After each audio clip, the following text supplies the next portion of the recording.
that's a visit with Adelaide as a young woman. But the book actually opens in 1936 with a completely different character doing something completely different, but then the chapters kind of alternate between the two of them. So now we're going to hear from him. It opens as Pierre Lazare, a young recent graduate of the Sorbonne in Paris. He just got his baccalaureate in Oriental Studies, and he's just feverish about all things about the Orient, as we'll find out a number of times in the next things that we're going to hear. And he'd love to continue his academic career, but the 1930s being what they were, he's taken whatever job he can get. So he's starting as a lower level bureaucrat with the Vice-Regency of Cochin China, stationed in Saigon, working as a low-level clerk in the passport office. And he's hoping that somehow this will spiral out into some kind of research, some kind of studies for him. So the book opens as he's leaving the dock in Marseille. I always get those two confused. Marseille. And he's kissing his fiancée Henriette goodbye. Not Henriette, it's a different character. Marguerite. And saying, oh, I'll be back in a few years and I'll have a great career and we'll get married and have children in our lives together. It will be wonderful. But as soon as he arrives in Saigon, there's a telegram from Marguerite saying she got tired of waiting and she's married someone else. This is some 2 whole weeks later. And then on his very first day, he's obviously feeling a little bit downcast. He gets very good at flipping through carbon papers and stamping this and stamping that.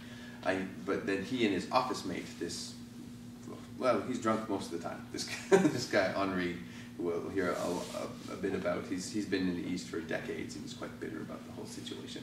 He's never had any promotions or anything for fairly obvious reasons.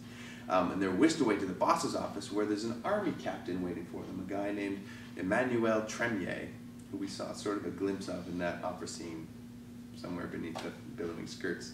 And he says to them that my mother left for Indochina 27 years ago and has never been heard from since, so could you please find her? And politics being what they are, the passport office says, well, we'll do whatever we can to make the army happy, so yes, you can have these 2 men to go and look for your mother. And so they get a few details, what ship she was supposedly on, and he hands Pierre a little photograph that was taken in 1904 of his mother smiling at the camera with this great billow of black hair. And he's sort of on shaky ground emotionally after what's happened to him with his fiancée, and his heart just goes out to this woman. He's quite fascinated with the idea that somewhere in the world there's a woman waiting for him to come and rescue her. So he kind of falls in love with our Adelaide, even though she very likely died, as her son explains, of tuberculosis some 27 years before. But, you know, it's worth a shot. Maybe she's out there somewhere.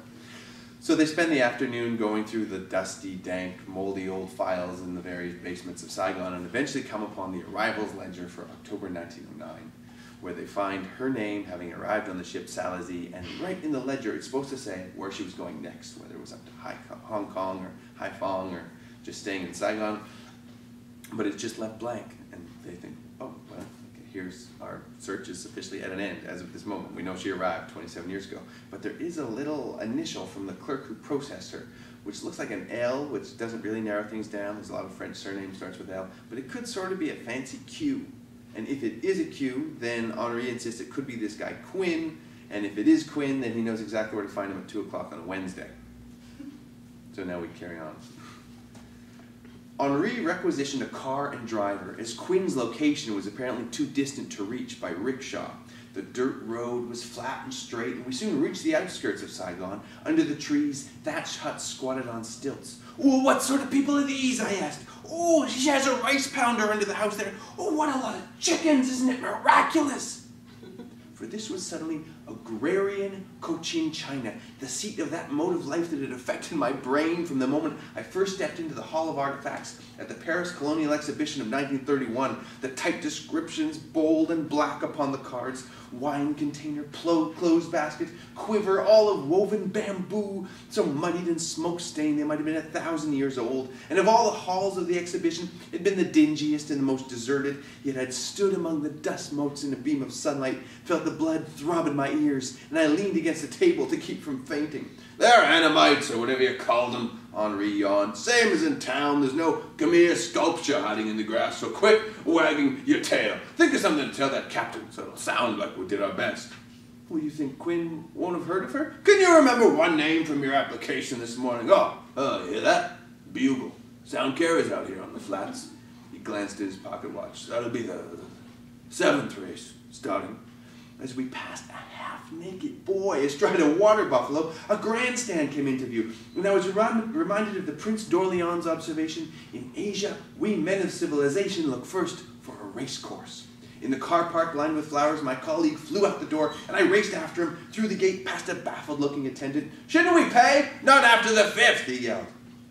A cheer went up. Evidently the race was ending. I came out of a short tunnel and found the bettors' windows and a circle of laughing young women, then flew down 3 steps to overlook the course. A half-dozen horses danced back toward the paddock, necks slick with froth, jockeys sitting up tall. Native boys in tennis whites hurried out to meet them. The grandstand rose to my left, and I turned up the wooden stairs. 100-odd colonials in white and gray left off applauding to light each other's cigarettes and swirl their drinks. A fat, sunburned man, fists studded with fluttering tickets, pushed past me, and then Henri, with a bottle of wine in one hand, 2 glasses in the other. They closed the bar at the start of the 8th. The terrace afforded a lovely view of the track, but we carried on, up another flight of stairs until we were nearly among the rafters. Gray birds swooped past our heads as we ducked beneath their nests. "The cheapest vantage point," said Henri, "and yet pensions aren't improving. Oh, there he is. Do take off your hat." A line of cafe tables had been pushed against the rail to overlook the course far below, and in that whole line there was a single tenant, a hunched man in derby hat peering into a huge pair of binoculars. He wore white shorts, extremely long black socks, while a vacuum flask, coffee cup, and overflowing ashtray adorned his table. "Where are the girls?" shouted Henri. Sorry, jumped down a paragraph. "I told my friend he'd need prophylactics." As we sat down, the man lowered his binoculars. Patches of purple blood vessels sat high on his cheeks, and from the bridge of his nose bristled 6 coarse hairs. "Ladelic?" he asked. "Huh. I dearly hope never to see you again." "Huh, likewise. Here, I brought you a drink to stop your mouth from talking." "Oh, pour out, bless you. I brew my own coffee. Can you believe it? Thrift. The horses are against me. But how did you manage it? Wasn't that the 8th just now?"